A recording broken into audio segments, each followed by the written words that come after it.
So I'm going to start capturing my screen from f of x is equal to x squared. It's x squared. It's x squared. Of course, I get a quadratic. Okay, I may have missed a bracket here. So it's x squared, and then I choose one of the points where I want to find the tangent. I go to tangent, tell GeoGebra that I'm trying to find the tangent at this point for that function, and then I want to measure the slope that function, and then I animate that. See, now I can calculate the slope at any given point. Hello, so this is my screencast for the last activity in module 4 of the ICT and Mathematics online course. I've set my window as you can see it, and I've already typed in the my function here, the one which has got as many maximum and minimum points as possible. I already have my slider here. It's been set to run from -2 to +2 with increments of 0.0001, and I've also set my angle to be in radians and my rounding to be to 4 decimal places to correspond with my slider increments. So what I will do here is, since I have plotted my function here f of x, which is given by sine 2 sine 5x, I will add my point A, which will show, which will be a point given by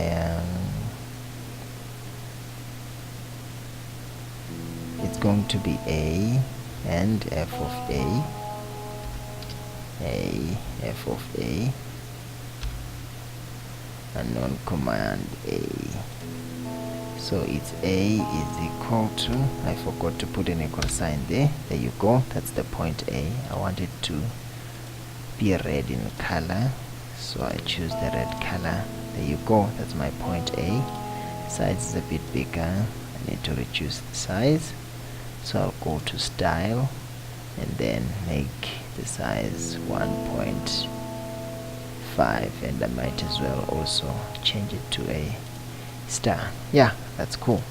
And then the next thing is, I want to draw a tangent to this function at the point A.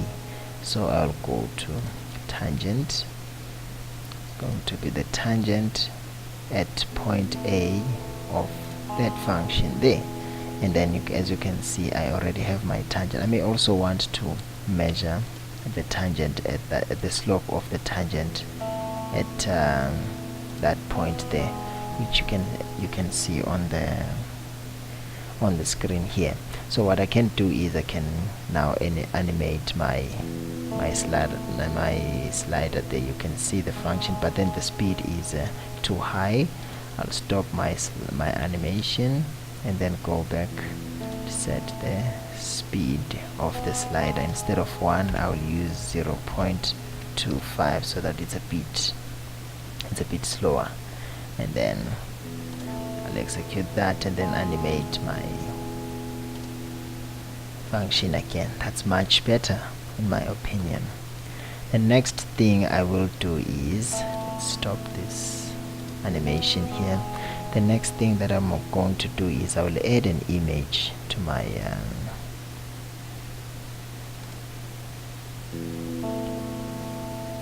so I'll select, I've downloaded my image from Google and I've saved it as Skia 3. As you can see the image there. There you go, that's the image. And then I go to image to object properties. I say Skia, I'll name it Skia as it's a Skia. Skia. And then I won't change the color, but the style, I won't change the style, I'll change the position. So that corner then, the bottom left corner, I want it to be in position.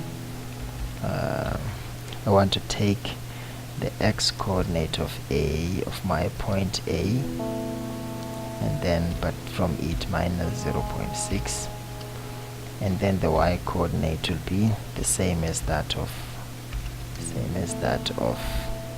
A, and then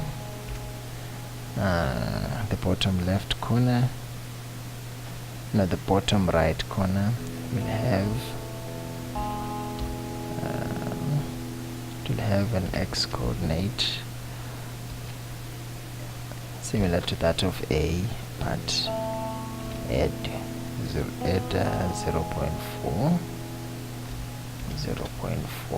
and the y coordinate will be the same as that of A. And then that's my point. I forgot to close a bracket there. Some of my other parentheses have not been matched, so that's my Skia there.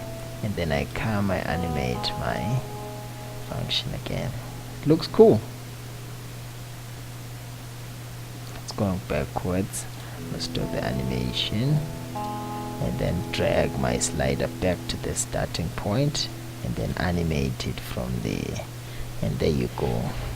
There is my Skia. It's cool. So yeah, I'll stop my screen cap.